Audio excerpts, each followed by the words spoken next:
নমস্কার বন্ধুরা, স্বপ্নের রান্নাঘর থেকে আমি জয়শ্রী। আজ অনেক দিন পর তোমাদের কাছে আবার একটি রান্না নিয়ে এলাম। নতুন কোনো রান্না না, পুরনোই রান্না। তবে সেই রান্নাটা নিয়ে এলাম বেশ অনেক দিন পর, কারণ অনেক রকম অনেক অসুবিধা ছিল। আজকে যেটা আমি রান্নাটা তোমাদের কাছে এনেছি সেটা হলো চিংড়ি মাছের মালাইকারি। আমার দেখো, এটা গলদা চিংড়ি আছে, ছোটো সাইজের গলদা চিংড়ি, খুব বড়ো সাইজের নয়, ছোটো সাইজের একটা গলদা চিংড়ি। এই কটা নিয়েছি। আর এটা পেঁয়াজ বাটা, রসুন বাটা, আদা বাটা, নুন, নারকেলের দুধ। আর এটা হচ্ছে, এই পেস্টটা হচ্ছে তোমার, আমি আমার চিনি অনুযায়ী এক চামচে মানে এই চামচের 1 চামচের মতন আমি কালো সর্ষে নিয়েছি। তাইলে সাদা সর্ষেও নেওয়া যায়।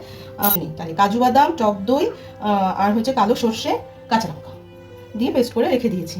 তো সেইগুলো দিয়ে রান্নাটা করবো। আর লাস্টে একটু ঘি আর গরম মশলা লাগবে। আরেকটা কথা, এই দেখো কড়াইতে তেলটা গরম হয়ে গেছে। আমি যদিও এটা গোটা গরম মশলা একটু দিতে হয়, কিন্তু আমার ঠিক খেয়াল ছিল না, আমার কাছে গোটা গরম মশলা নেই, মানে ফুরিয়ে গেছে। আমার মনে ছিল না, কিন্তু আমার চিংড়ি অনুযায়ী অন্তত 4খানা মতন ছোটো এলাচ লাগবেই, তার মতন একটু গোটা গরম মশলা দিতে হয়, কিন্তু আমার পড়লো না। যাই হোক, আর হচ্ছে এবার আমি এর মধ্যে দিয়ে দেবো এই পেঁয়াজ বাটাটা। আমি এইটুকুনি পেঁয়াজ বাটা দিচ্ছি। এটা আমার 4টে পেঁয়াজ বাটা, মাঝারি না, ছোটো সাইজের পেঁয়াজ বাটা 4টে। এটা 4টে পেঁয়াজ নিয়েছিলাম, কারণ আমার চিংড়িটা তো কম, সেই কারণে। নারকেলের দুধটা আমি বের করেছি। নারকেলটা আমি একটা নারকেলই কুড়িয়েছিলাম, পুরোটাই প্রায় দিয়ে দিয়েছি, একটুখানি রেখে দিয়েছি। এই নারকেলটা কুড়িয়ে আমি গরম জলের মধ্যে দিয়ে দিয়েছিলাম নারকেলগুলো। তারপরে সেটাকে তোমার বেশ ঠান্ডা একদম হয়ে গেলে সেটাকে মিক্সিতে একবার ঘুরিয়ে ওটাকে ছেঁকে নিয়েছি ভালো করে। তো ছেঁকে দুধটা নিয়েছি। নারকেলটা আমি ফেলে দিয়েছি, তোমরা চাইলে রাখতে পারো, ওটা অনেক সময় অনেক তরকারিতে খাওয়া যায়। কিন্তু আমার মনে হয় নারকেলের থেকে সব মানে তার ইয়েটুকু, পুরো দুধটাই তো বার করে নিলাম, ওটার টেস্ট বলে কিছু থাকে বলে আমার মনে হয় না। তো যাই হোক, রাখতে পারো, অনেকে রাখে অনেকে খায়, সেটা খেতে পারো অন্য তরকারিতে দিয়ে। কিন্তু আমি ফেলে দিয়েছি।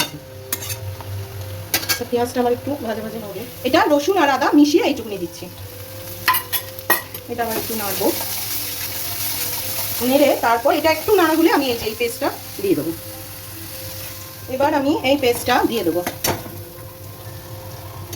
গ্যাসটা আমার সিমেই আছে, একদম টক দই আছে, তো ওই জন্য একটু সিমেই করে রেখেছি। আচ্ছা, এবার এর মধ্যে আমি দেবো একটু কাশ্মীরি লঙ্কার গুঁড়ো। তবে আমি শুধু চিংড়ি মাছটায় অল্প হলুদ দিয়েছিলাম, আর কিন্তু আমি হলুদের ব্যবহার করিনি বা করবো না। এই চামচেটা 1.5 চামচে দিচ্ছি। আর এখন দিলেও হয়, আবার নারকেলের দুধটা দিলেও হয়, পরে একটু দিলেও হয়, দিয়ে দেবো আমি, মানে চিনিটা। এই যে নারকেলের দুধটা আমি ঢেলে দিচ্ছি। নারকেলের দুধটা যখন দেওয়ার পর কিন্তু গ্যাসটা অল্প একটু বাড়িয়ে দিলাম। আর এর মধ্যে একবারে চিনিটাও দিয়ে দিলাম। চিংড়ি মাছের মালাইকারি হালকা একটু ঝালঝাল হয় না, হালকা একটু মিষ্টি মিষ্টি হয়। হাত দিয়ে দিলাম, আমি বলে দিচ্ছি কতটুকু দিলাম। এইটা 2.5 চামচে, এই চামচের 2.5 চামচে, মানে আমার দিতে দিতে মাপ হয়ে গেছে, সেই জন্য আমি হাত দিয়ে দিলাম ওটা। আচ্ছা, এবার এটা ফুটলে আমি এটা দেবো, চিংড়িগুলো দেবো।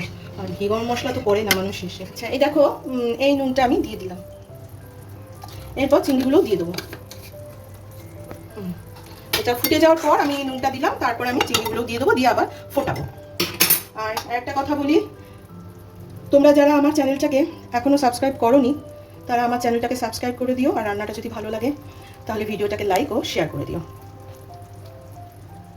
এই দেখো, মালাইকারিটা হয়ে গেছে। এই যে এইটুকুনি গরম মশলা আমি দিয়ে দিচ্ছি, শাহি গরম মশলা।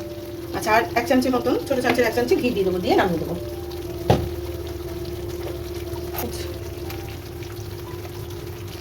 দেখো, এই যে ঘিটা দিলাম। গ্যাসটা আমি এবার বন্ধ করে দিচ্ছি।